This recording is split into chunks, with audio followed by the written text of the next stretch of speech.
का धर्म ही नष्ट हो रहा है। क्योंकि प्रातः पूर्व में हमने कहा था प्रातःकालीन का स्कूल और अंग्रेजी शिक्षा, और अंग्रेजी शिक्षा के माध्यम से देखो क्या संस्कार बच्चों को मिल रहे हैं, क्या उनको देव शास्त्र गुरु के प्रति शिक्षण का विनय का भाव होता है भी तो कुछ बच्चों में तो है, लेकिन बहुतायत आप देखेंगे बच्चों में समाप्त होता जा रहा है। और जिन विद्यालय में आप बच्चों को पढ़ा रहे हैं, हम जब बिहार करते अनेक स्कूलों में विद्यालयों में प्रवचन करने जाते हैं, वहाँ के शिक्षक सम्मान से बुलाते हैं कि कॉन्वेंट आदि स्कूलों में आप वहाँ तो कभी भूल करके भी हम लोग प्रवचन नहीं करते। जब विद्यालय से निकलते हैं तो लगता है आज हमारे जैन बच्चे जिस विद्यालय में पढ़ रहे हैं उस विद्यालय में मुनिराज कभी प्रवेश भी नहीं कर सकते, और प्रवचन देना तो बहुत दूर की बात है, क्योंकि उनका हम गुरुओं के प्रति कोई सम्मान का भाव तो रहता ही नहीं है। और भी अनेक प्रकार के अपन विचार करें तो आज जो भी बच्चों में हिंसा आदि प्रवृत्ति बढ़ रही है, अंग्रेजी भाषा की अगर हम बात करते हैं तो अंग्रेजी सीखना कोई कठिन नहीं है। यदि आप मात्र 7-8 भाषा विज्ञानी कहते हैं किसी भी भाषा को सीखने के लिए अगर 800 शब्दों का जीवन में चयन कर लिया जाए तो बहुत से हम व्यवहार में बोलचाल में ला सकते हैं। अंग्रेजी के वैसे ही 200-300 शब्द तो हम जानते हैं, रेल है आदि बहुत सारे ऐसे शब्द हम प्रतिदिन यूज़ करते हैं, प्लीज़ है, थैंक यू है, मैं आई है, ऐसे बहुत सारे शब्दों करते हैं। थोड़े बहुत शब्दों की आवश्यकता पड़ती है, तो उस समय जब बच्चा बड़ा होता है उस समय वो सहज रूप से उसको ग्रहण कर लेता है। जिस तूफान से बच्चे को लड़ना है आगे 10वीं और 12वीं के बाद उस तूफान में आज से ही हम बच्चों को डाल करके बच्चों का भला नहीं कर रहे, लेकिन उनका बहुत बड़ा अहित कर रहे हैं। आप विचार करिएगा, आप सोचते हैं कि कोई अच्छा विद्यालय नहीं है, हमारा कहना अच्छे विद्यालय हैं, लेकिन यदि आज कोई अच्छा विद्यालय खोलना भी चाहे तो आप ही बच्चों को डालते नहीं। तो आज ये स्थिति है, अंग्रेजी माध्यम के विद्यालय ऐसे फल फूल रहे हैं। अभी हमें अशोकनगर में बताया गया सर्वत्र ये जो अंग्रेजी विद्यालय होते हैं यहाँ पर करोड़ों रुपया वर्ष का वो कमा रहे हैं, और ऐसे करोड़ों रुपयों की कमाई वहाँ पर कर रहे हैं। और जहाँ हिंदी माध्यम के विद्यालय चल रहे हैं वहाँ पर उनको आप लोग जाके बच्चों को डालते नहीं, वही वहाँ हज़ारों रुपया दे रहे हैं। ये थोड़ा सा यहाँ पर आप विद्यालयों की स्थिति बहुत कुछ अच्छी बन सकती है। एक मूवी हमने सुनी थी, हिंदी मीडियम नाम की एक मूवी बनी है, हर माता पिता को एक बार जरूर उसमें देखना चाहिए। उसमें पता चला कि वो महिला की मतलब कितने पुरुष के ऊपर कितना महिला का एक जो प्रेशर रहता है कि पुरुष सत्य को समझ रहा है, फिर वो महिला के प्रेशर के कारण वह कुछ नहीं कर पाता। उस मूवी को आप ज़रूर देखिएगा, मोबाइल में सब में वो है। उसमें बताया एक वो जो बेटी को आखिर उस पिता ने कहा मैं अच्छा पति तो नहीं बन सका लेकिन अच्छा पिता ज़रूर बनूंगा, और उसने अपनी बेटी को सरकारी स्कूल में जो हिंदी माध्यम का था स्कूल उसमें जब डाला, और थोड़ा सा पैसा खर्चा करने पर वो विद्यालय इतने अच्छे बन सकते हैं।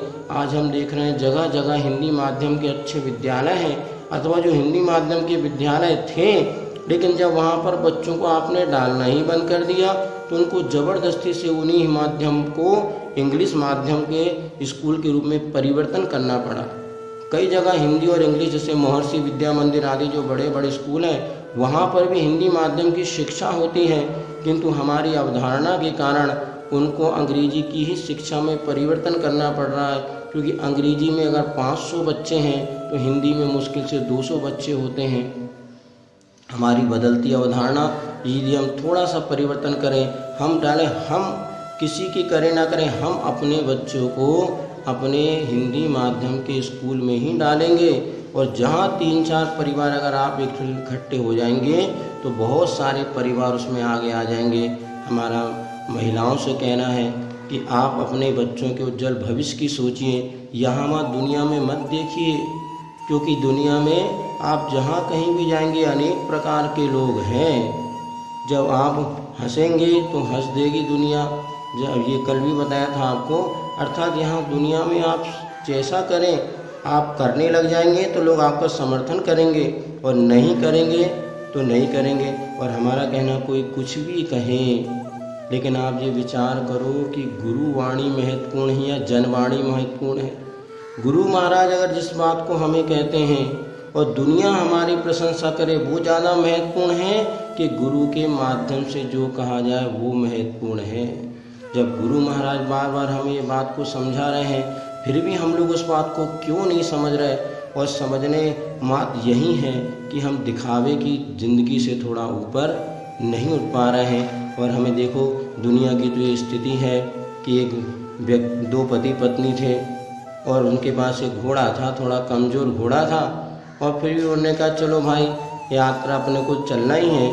तो जब रास्ते से गुजर रहे तो उन्होंने कहा घोड़ा वैसे अस्वस्थ है, हम लोग भी पैदल चलते हैं। वो अपने घोड़े को लेके बाजार से गुजरने लगे। लोगों ने देखा, देखो कैसे मूर्ख हैं, घोड़ा साथ में चल रहा और दोनों पति पत्नी नीचे चल रहे हैं, कैसे। तो उन्होंने कहा बात तो सही है यार। तो दोनों उनके ऊपर बैठ गए, थोड़े आगे बढ़े, अरे देखो कैसे क्रूर व्यक्ति हैं, बेचारा मरियल सा तो घोड़ा, और दोनों हट्टे कट्टे उस पर चढ़ गए। अब बेचारा सोचा बात तो सही है। तो उस समय पत्नी नीचे उतर गई और पति ऊपर चढ़ने लगा। अरे देखो कैसा ज़माना आ गया, और वो पट्टा हट्टा कट्टा पुरुष तो ऊपर बैठा है और पत्नी को नीचे चला रहा है। अब बेचारा क्या करे, पुरुष को अच्छा नहीं लगा तो नीचे उतर गया, उसने पत्नी को उस पर बैठा दिया।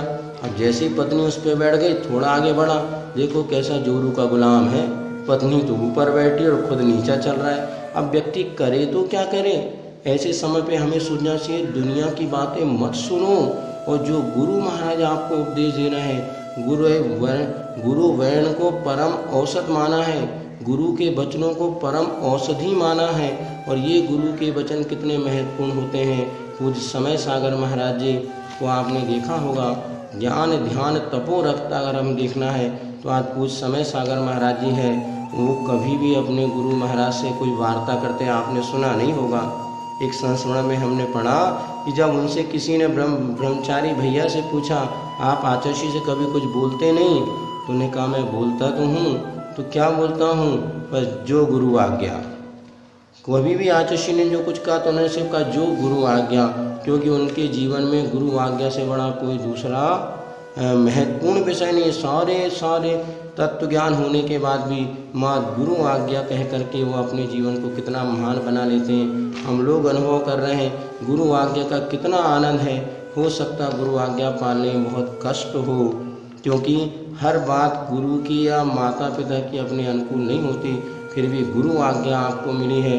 और गुरु महाराज बार बार जब प्रवचन में इस बात को कहते हैं तो हमें लगता है क्या हो गया आप लोगों को, इतनी अटूट भक्ति गुरु के प्रति दिखाने वाले, और गुरु महाराज जहाँ आहार करने जाए वहाँ लाइन लगा करके लड़ भिड़ करके एक गिलास देने के लिए, जहाँ आप लोग इतने आगे आते हैं वहाँ गुरु की बात सुन करके थोड़ा सा भी विचार विमर्श क्यों नहीं करते।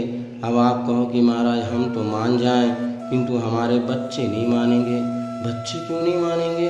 अरे बच्चे मानेंगे, आपने बच्चों को मनवाया नहीं, और वैसे भी बच्चे सरल सच्चे होते हैं। हमने तो खूब जगह देख लिया, बच्चे तो एक दो बार में तैयार हो जाते हैं, लेकिन बस पिताजी भी तैयार किंतु मम्मी कहती है नहीं, हमने अगर वहाँ डाल दिया तो हमारा तो सब कुछ मान सम्मान ही जैसे लुट जाएगा।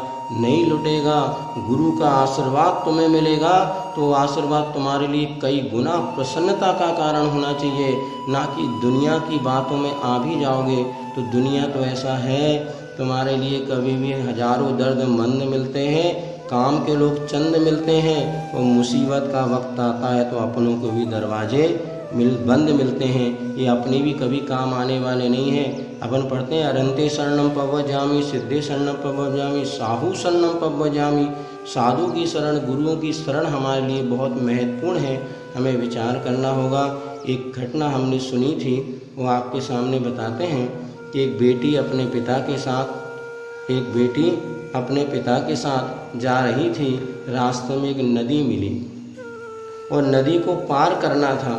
तो जब नदी को पार करना था पिता ने कहा बेटा तू मेरा हाथ पकड़ ले, चल अपन नदी को पार कर लेते हैं। तो बेटी ने जवाब दिया नहीं पिताजी, मैं आपका हाथ नहीं पकड़ूंगी किंतु आप मेरा हाथ पकड़ लीजिए।